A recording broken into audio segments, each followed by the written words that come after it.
ओ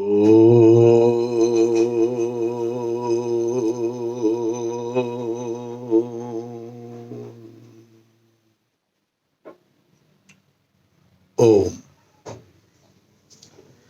गीता के विशेष संदर्भों के ऊपर हमारी ये श्रृंखला चल रही है। अभी तक मैंने 4 वीडियो पहले गीता के दूसरे अध्याय के आत्मा की अमरता के विषय में डाले हैं। गीता का जो ज्ञान है वो अर्जुन को जो दिया गया है जीवन के लिए एक सार के रूप में है। हम सबका कर्तव्य बन जाता है कि इस ज्ञान को हम समझे, जाने, विचार करें और अपने जीवन में उपयोग में इसको लाने का प्रयत्न भी करें। आज का संदर्भ हम दो श्लोक से ले रहे हैं। अध्याय दूसरे का 22वां श्लोक और 23वां श्लोक।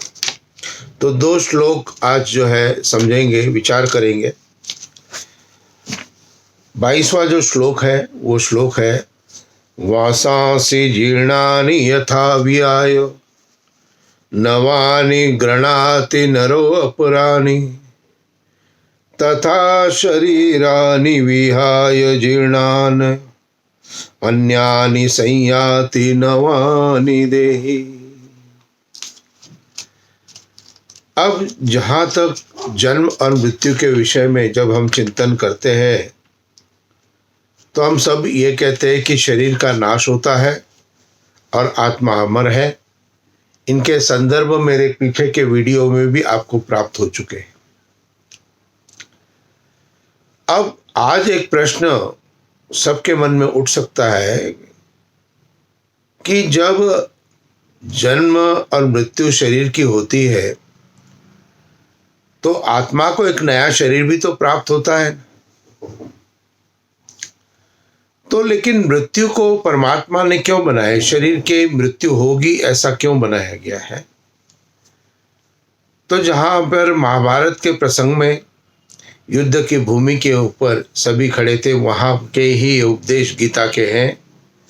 तो योगीराज श्री कृष्ण ने आत्मा की अमरता के विषय में पहले बताया, लेकिन आज जो बता रहे हैं कि ये शरीर का जो रूपांतरण है इसके पीछे क्या व्यवस्था ईश्वर की है। कहा कि वासांसि जीर्णानि यथा विहाय, जिस प्रकार से मनुष्य अपने पुराने वस्त्रों को त्याग देता है, नवानि गृणाति नरो अपराणि, नए वस्त्रों को धारण करता है। पुराने वस्त्र का त्याग करता है और नया वस्त्र का धारण करता है। तथा शरीरानि विहाय जीर्णानि, उसी प्रकार से जीर्ण शीर्ण हुए शरीर को आत्मा त्याग करके नवानि गृणाति नरो अपराणि, नए शरीर को प्राप्त करता है। अन्यानि संयाति नवानि देहि, अर्थात जिस प्रकार से पुराने वस्त्र को त्याग करके हम नए वस्त्र का धारण करते हैं, ठीक उसी प्रकार से तथा शरीरानि विहाय जीर्णानि, जीर्ण शीर्ण हुए शरीर के त्याग करके आत्मा नव अन्यानि संयाति नवानि देहि, नए देह को प्राप्त करता है। तो हमारा जो जीवन है, हमारा जो लक्ष्य है, उस लक्ष्य को हम सोचना, विचार करना प्रारंभ करें और उस लक्ष्य के सोचने विचारने के साथ हमारे अंदर यह चिंतन होना चाहिए कि हमें अपने जीवन में किस प्रकार से आगे बढ़ना है, कैसे आगे चलना है। तो यहाँ पर इस श्लोक में कृष्ण अर्जुन को उपदेश देते हुए कहते हैं कि देखो, जन्म और मृत्यु के विषय में अधिक सोच नहीं करना, क्योंकि आत्मा मुख्य है और आत्मा ये अपने नए शरीर को धारण करके अपनी और उन्नति के पथ पर आगे चलती जाती है। तो पुराना जो वस्त्र है जो हमारे किसी काम का नहीं है, या पुराने वस्त्र है जो कि फट गया है, तो हम क्या करते? हम बिना किसी शोक के, बिना किसी दुख प्राप्त किए हुए, दुख प्रकट किए हुए, हम उस पुराने वस्त्र का त्याग कर देते हैं अब वो पुराने वस्त्र हमारे लिए कोई मोह आसक्ति का विषय नहीं बना। तो हमने क्या किया, हमने उस पुराने वस्त्र को त्याग दिया और फिर नए वस्त्र को धारण कर लिया। अब इसी प्रकार से आत्मा जो मुख्य है वो पुराने शरीर का त्याग करती है और नए शरीर को प्राप्त करती है। तो ये एक व्यवस्था शरीर के जाने की इसलिए है क्योंकि आत्मा को नए शरीर की आवश्यकता अनुभव होती है, या फिर जन्म और मृत्यु परमात्मा के हिसाब से होते हैं। तो जहाँ पर जन्म हुआ है वहाँ पर मृत्यु भी निश्चित होती है और उसी के हिसाब से हम जो है अपने जीवन में आगे बढ़ते हैं। तो अपने जीवन की उन्नति के पथ पर हम अग्रसर होते रहे, आगे चलते रहे और अपने जीवन में आगे हम बढ़ते रहे। इन सब बातों की जहाँ पर हम विचार करते हैं तो वहाँ हमें इस बात को समझना चाहिए कि देहांतरण जो आत्मा करता है वो उसके लिए, आत्मा के लिए कोई बड़ी बात, विशेष बात नहीं है। हम सबको शरीर प्रत्यक्ष दिखाई देता है, इसलिए शरीर के जाने का वियोग हमारे लिए दुख का कारण बन जाता है और यह दुख का कारण आत्मा के लिए नहीं है। क्योंकि आत्मा उस नए शरीर से, नई ऊर्जा से, नई एनर्जी से फिर अपने जो रास्ते हैं उस पर आगे चलना प्रारंभ कर देता है। 23वें श्लोक में गीता के ये कहा गया, बताया गया, नैनम छिन्दन्ति शस्त्राणि नैनम दहति पावक न च क्लेदान्ते आपो न शोषयति मारुता। कि नैनम छिन्दन्ति शस्त्राणि, इस आत्मा को शस्त्र नहीं काट सकते हैं, इसको आग नहीं जला सकती है। नैनम दहति पावका न च क्लेदान्ते आपो, इसको जल नहीं गीला कर सकते हैं और न मारुते शोषयति, इसको हवा नहीं सुखा सकती है। अब यहाँ पर योगीराज श्री कृष्ण ने अर्जुन को यह बताने का प्रयत्न किया है कि देखो, आत्मा के ऊपर किसी अन्य बाह्य शस्त्र वस्तु का प्रभाव नहीं पड़ता है। आत्मा इन सब के प्रभाव से अलग है। प्रभाव किसे प्राप्त होता है? प्रभाव केवल मात्र शरीर को प्राप्त होता है। आत्मा इन सब प्रभावों से मुक्त है। तो आत्मा को सर्दी नहीं लगती है, सर्दी शरीर को लगती है। आत्मा को गर्मी नहीं लगती, शरीर को गर्मी लगती है। तो ये जितने भी शस्त्र आदि छेद करके या शस्त्र चला करके, हे अर्जुन, तुम युद्ध भूमि पे जितने भी लोगों को मृत्यु के ग्रास में पहुंचाओगे तो वहां पर केवल मात्र उस शरीर का ही हनन होगा और आत्मा जो मुख्य है, जो चेतन सत्ता है, उसका हनन कभी भी नहीं हो सकता। तो श्लोक के अंदर क्या बताया कि इसको आत्मा को शस्त्र आदि नहीं काट सकते हैं।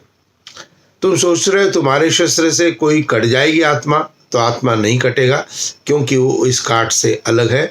केवल मात्र शरीर कट सकता है। इसको आग नहीं जला सकती। शरीर को तो आग जला सकती है, लेकिन आत्मा को आग के जलने से कोई भी अंतर नहीं पड़ता है। उसको जल नहीं गीला कर सकते हैं। हम जब स्नान करते हैं तो शरीर गीला हो जाता है, लेकिन शरीर के अंदर जो एक चेतन सत्ता है, आत्मा, उस तक जल नहीं पहुंचता। न जल उसे कोई गीला कर सकता है, न शोषयति मारुता, उसको हवा भी नहीं सुखा सकती है। आजकल सर्दी का मौसम है, ठंडी हवा बहुत लग रही है, तो ये किसे लग रही है? आत्मा को नहीं लग रही है, शरीर को लग रही है। जिस शरीर के लगने से वो आत्मा उस ठंड को अनुभव कर रहा है। तो शरीर को ठंड लग रही है और आत्मा को उसका अनुभव हो रहा है। शरीर गीला हो रहा है, आत्मा को उस गीलेपन का अनुभव हो रहा है, वो स्वयं गीला नहीं हो रहा है। शस्त्र से शरीर कट रहा है तो उसको अनुभव आत्मा कर रहा है कि शस्त्र शरीर का काट कर रहा है, लेकिन आत्मा का काट नहीं हो सकता है। इसलिए जो मुख्य तत्व है वो है आत्मा या जीवात्मा जिसको हम कहते हैं, और इसको कोई भी प्रकार से, और यहाँ पर इस श्लोक के अंतर्गत योगीराज कृष्ण ने यह बताने का प्रयत्न किया है कि आत्मा के ऊपर पंचभूतों का कोई भी असर नहीं होता है। अग्नि, वायु, जल, पृथ्वी और आकाश, ये पंच तत्व बहुत शक्तिशाली है और इनसे हमारे शरीर का निर्माण हुआ है, और लेकिन आत्मा इन सब के प्रभावों से मुक्त है। इनका कोई भी प्रभाव इनका आत्मा के ऊपर नहीं पड़ सकता है। इसलिए आत्मा परम शक्तिशाली है, जिसके ऊपर किसी भी बात का प्रभाव नहीं पड़ता है। और आत्मा की इस शक्तिशाली इस विस्तार को, आत्मा को आगे चलने के लिए एक नए शरीर को प्राप्त करना होता है।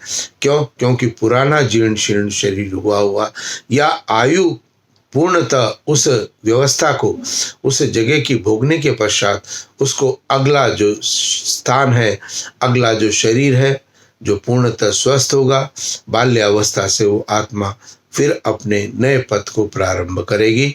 और यहाँ संदर्भ आया है, इसलिए बता देता हूँ कि जो कुछ वर्तमान जीवन में हम सभी कुछ, जो भी हमारे संस्कार हमें प्राप्त हो रहे हैं, जो भी आदतें, जो भी स्वभाव हमारे साथ हो रही है, नए शरीर में जब बाल्यकाल से आत्मा को शरीर प्राप्त होगा तो ये संस्कार उसके अंदर बने रहेंगे, और उस संस्कार के अनुसार, उस ज्ञान के अनुसार वो आत्मा बुद्धिमान भी बन सकती है।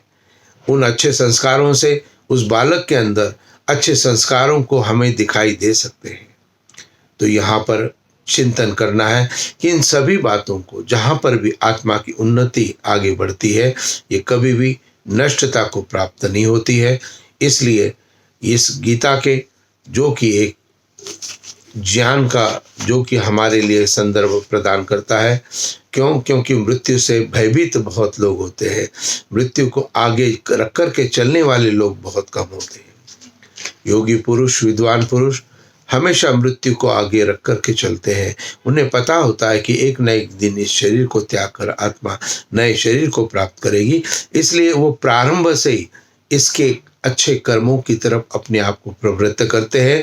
लेकिन साधारण मनुष्य सोचता है कि इन प्रकरण मैंने केवल मात्र सामाजिक व्यवस्था को, अपने शरीर को, अपनी बाह्य संपत्तियों को, इनका अर्जन करना है। इसलिए वो अंत समय में फिर ये प्रयत्न करता है कि मैं कुछ दान पुण्य करूं, मैं कुछ अच्छे कर्म करूं।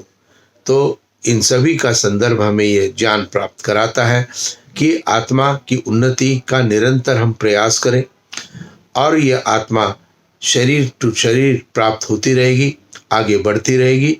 पुण्य कर्म अधिक हो गए तो हमें वर्तमान जीवन में जो कुछ भी प्राप्त है, धन संपत्ति, माता पिता आदि, इनसे भी अच्छे माता पिता, इनसे भी अच्छे धन संपत्ति जन्म से ही उस आत्मा को प्राप्त हो सकती है। तो आपसे मेरा आग्रह है कि मेरे चैनल को सब्सक्राइब जरूर करें। परिवार के सभी सदस्यों के चैनल अंदर, यूट्यूब के अंदर मेरे चैनल को सब्सक्राइब करें। बच्चे देखें या न देखें कोई बात नहीं है, हमारा ये कर्तव्य बनता है कि हम उन तक इस ज्ञान को पहुंचाने का प्रयत्न करें, जिससे वो अपने कर्मों को शुद्ध कर सके, अपनी वाणी को शुद्ध कर सके, अपने ज्ञान को शुद्ध कर सके। मेरे सभी ये 200वां वीडियो आज मैं अपलोड कर रहा हूँ, 200 वीडियोस मेरे हो जाएंगे आज। ये सभी कुछ आपको ज्ञान देने के लिए है। लेकिन बालक परीक्षा में पास तभी होता है, बालक क्लास में फर्स्ट तभी आता है जब वो टीचर द्वारा दिए गए ज्ञान को याद करता है और उसको पूर्णतः ठीक प्रकार से व्याख्यात कर सकता है। तो मेरी जितने भी वीडियोस है, मेरा आपसे आग्रह है उसको आप समझे, विचार करें और उसके अनुसार अपने जीवन को बनाने का प्रयत्न करें। परमपिता परमात्मा से प्रार्थना करता हूँ कि आप सबके जीवन के अंदर सुख शांति समृद्धि बनी रहे। मेरा आशीर्वाद हमेशा आपके साथ है, और जब आप YouTube चैनल मेरा सब्सक्राइब कर लेंगे तो मैं आपके फ़ोन के अंदर आ जाऊंगा सब्सक्रिप्शन के माध्यम से, तो मैं हमेशा आपके साथ में हूँगा। तो इसलिए ईश्वर से प्रार्थना करता हूँ आप सबके परिवार में सब प्रकार की उन्नति हो। विशेषतः संतानों के प्रति मेरी अपनी व्यवस्थाएं बहुत अधिक है। मैं चाहता हूं कि प्रत्येक परिवार में जो भी संतानें हैं, जो भी बहुएं हैं, बेटे हैं, बेटियां हैं, वो सभी इस ज्ञान को समझे, विचार करें, संस्कारित करें। आप बड़े टीवी के ऊपर भी संडे को मेरे इस वीडियो को लगा करके देख सकते हैं। 15-20 मिनट का वीडियो है, तो निश्चित रूप से इसको आप प्राप्त कर सकते हैं। आपके लिए पुनः ईश्वर से प्रार्थना करते हुए अपनी वाणी को विराम देता हूँ। ओम शांति शांति शांति।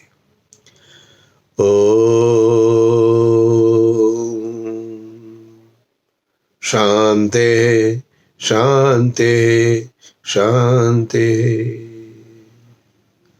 नमस्ते जी।